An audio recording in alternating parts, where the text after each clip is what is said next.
शिव पुराण कथा चौथा अध्याय। ब्राह्मण बोले, नारी, सौभाग्य की बात है कि शिव की कृपा से शिव पुराण की इस वैराग्य युक्त कथा को सुनकर तुम समय पर सचेत हो गई हो। ब्राह्मण पत्नी, तुम डरो मत, भगवान शिव की शरण में जाओ। भगवान शिव की कृपा से सारा पाप तत्काल ही नष्ट हो जाता है। मैं तुमसे भगवान शिव की कीर्ति कथा से युक्त उस परम वास्तु का वर्णन करूंगा, जिससे तुम्हें सदा सुख देने वाली उत्तम गति की प्राप्ति होगी। शिव की उत्तम कथा सुनने से ही तुम्हारी बुद्धि पश्चाताप से युक्त एवं शुद्ध हो गई है एवं तुम्हें मन में विषयों के प्रति वैराग्य हो गया है। पश्चाताप ही पापियों के लिए सबसे बड़ा प्रायश्चित है। जो पश्चाताप करता है वही वास्तव में पापों का प्रायश्चित करता है। जो पुरुष विधि पूर्वक प्रायश्चित करके निर्भय हो जाता है पर अपने कुकर्म के लिए पश्चाताप नहीं करता, उसे प्रायः उत्तम गति प्राप्त नहीं होती। परंतु जिसे अपने कुकृत्य पर हार्दिक पश्चाताप होता है, वह अवश्य उत्तम गति का भाग्य होता है, इसमें संशय नहीं। इस शिव पुराण कथा सुनने से जैसे चित्त की शुद्धि होती है, वैसे ही किसी दूसरे उपायों से नहीं होती। जिस प्रकार दर्पण साफ करने पर निर्मल हो जाता है, उसी प्रकार इस शिव पुराण कथा से चित्त अत्यंत निर्मल हो जाता है, इसमें संशय नहीं है। मनुष्यों के शुद्ध चित्त में जगदम्बा पार्वती सहित भगवान शिव विराजमान रहते हैं। इससे वह विशुद्ध आत्मा परम पुरुष श्री सांब सदाशिव के पद को प्राप्त होता है। इस उत्तम कथा का श्रवण समस्त मनुष्यों के लिए कल्याणकारी बीज है। अतः यथोचित मार्ग से इसकी आराधना अथवा सेवा करनी चाहिए। यह भवबंधन रूपी रोग का नाश करने वाली है। भगवान शिव की कथा को सुनकर फिर अपने हृदय में उसका मनन एवं निध्यासन करना चाहिए। इससे पूर्णतः चित्त शुद्धि हो जाती है। चित्त शुद्धि होने से महेश्वर की भक्ति अपने दोनों पुत्रों ज्ञान और वैराग्य के साथ निश्चय ही प्रकट होती है। तत्पश्चात महेश्वर के अनुग्रह से दिव्य मुक्ति प्राप्त होती है। इसमें किसी भी प्रकार का संशय नहीं है। जो व्यक्ति मुक्ति से वंचित है, उसे पशु समझना चाहिए, क्योंकि इसका चित्त माया के बंधन में आसक्त है। वह निश्चय ही संसार बंधन से मुक्त नहीं हो पाता है। ब्राह्मण पत्नी, इसीलिए तुम विषयों से अपने मन को हटा लो और भक्ति भाव भगवान शंकर की इस पावन कथा को सुनो। परमात्मा शंकर की इस कथा को सुनने से तुम्हारे चित्त की शुद्धि होगी और इससे तुम्हें मोक्ष की प्राप्ति होगी। जो निर्मल चित्त से भगवान शिव के चरणारविंदों की चिंतन करता है, उसकी एक ही जन्म में मुक्ति हो जाती है। यह बात मैं सत्य कहता हूँ।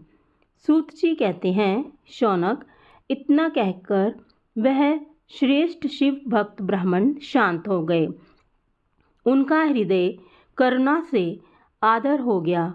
वह शुद्ध चित्त वाले महात्मा भगवान शिव के ध्यान में मगन हो गए। तत्पश्चात उठकर वैराग्य युक्त उस उत्तम बुद्धि वाली स्त्री, जो अपने पापों के कारण आतंकित थी, उस महान शिव भक्त ब्राह्मण के समक्ष हाथ जोड़कर गदगद वाणी में बोली। चंचला कहती है, ब्राह्मण, शिव भक्तों में श्रेष्ठ स्वामी आप धन्य हैं, परमार्थदर्शी हैं। आप सदा परोपकार में लगे रहते हैं, अतः श्रेष्ठ साधु पुरुषों में प्रशंसनीय हैं। साधु, मैं नरक के समुद्र में गिरती जा रही हूँ, आप मेरा उद्धार कीजिए। पौराणिक अर्थ तत्व से संपन्न जिस सुंदर शिव पुराण की कथा को सुनकर मेरे मन में संपूर्ण विषयों से वैराग्य उत्पन्न हो गया है, उसी शिव पुराण को सुनने के लिए मेरे मन में बड़ी श्रद्धा उमड़ रही है। सूत जी कहते हैं, ऐसा कहकर चंचुला हाथ जोड़कर उनका अनुग्रह पाकर शिव पुराण की कथा को सुनने की इच्छा मन में लिए उन ब्राह्मण देवता की सेवा में तत्पर हो वहाँ रहने लगी। तत्पश्चात शिव भक्तों में श्रेष्ठ एवं शुद्ध बुद्धि वाले ब्राह्मण देवता ने उसी स्थान पर उस स्त्री को शिव पुराण की उत्तम कथा सुनाई।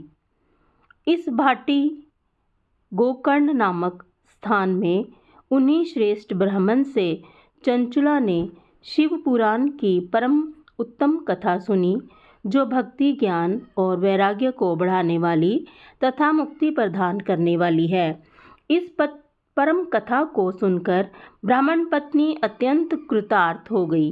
उसका चित्त शुद्धि से शुद्ध हो गया और वह भगवान शिव के अनुग्रह से उसके हृदय में शिव के सगुण रूप का चिंतन होने लगा। इस प्रकार उसने भगवान शिव में लगी रहने वाली उत्तम बुद्धि पाकर शिव के सच्चिदानंद स्वरूप का बारंबार चिंतन किया। इसके पश्चात समय के समाप्त होने पर भक्ति, ज्ञान और वैराग्य से युक्त हुई चंचुला ने अपने शरीर को बिना किसी कष्ट के त्याग दिया। इतने में ही त्रिपुर शत्रु भगवान शिव का भेजा हुआ एक दिव्य विमान द्रुत गति से वहां से पहुंचा, जो उनके अपने गणों से संयुक्त और भांति भांति के शोभा साधनों से संपन्न था। चंचुला उस विमान पर आरूढ़ हुई और भगवान शिव के श्रेष्ठ पार्षदों ने उसे तत्काल शिवपुरी में पहुंचा दिया। उसके सारे पाप धुल गए थे। वह दिव्य रूपिणी दिव्यांगना हो गई थी। उसके दिव्य अवयव उसकी शोभा बढ़ाते थे।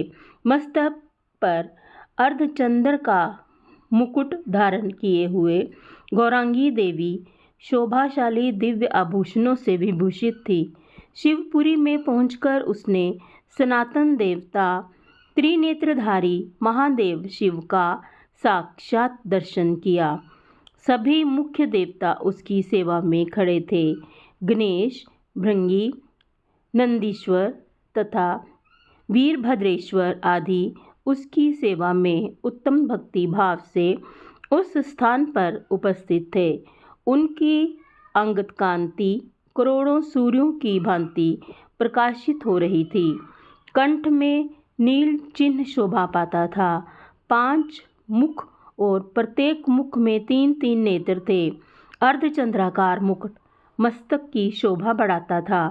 उन्होंने अपने वामांग भाग में गौरी देवी को बिठा रखा था, जो विद्युत पुंज की भांति प्रकाशित थी। गौरीपति महादेव जी की कांति कपूर के समान गौर थी। उनका सारा शरीर श्वेत भस्म से भासित था।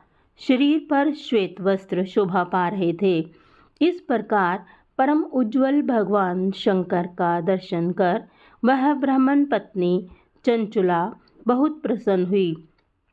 अत्यंत प्रीतियुक्त होकर उसने भगवान शिव को बारंबार प्रणाम किया। फिर हाथ जोड़कर बड़े प्रेम से, आनंद और संतोष से युक्त हो विनीत भाव से खड़ी हो गई। उसके नेत्र से आनंदाश्रुओं का अविरल धारा का प्रवाह होने लगा। उस समय भगवती पार्वती और भगवान शंकर ने उसे बड़ी करुणा के साथ अपने पास बुलाया और सौम्य दृष्टि से उसकी ओर देखने लगे। पार्वती जी ने तो दिव्य रूप धारिणी विदुंगा प्रिय चंचुला को प्रेम पूर्वक अपनी सखी बना लिया। वह उस परमानंदघन ज्योति स्वरूप सनातन धाम में अविचल निवास पाकर दिव्य सौख्य से संपन्न हो अक्षय सुख का अनुभव करने लगी।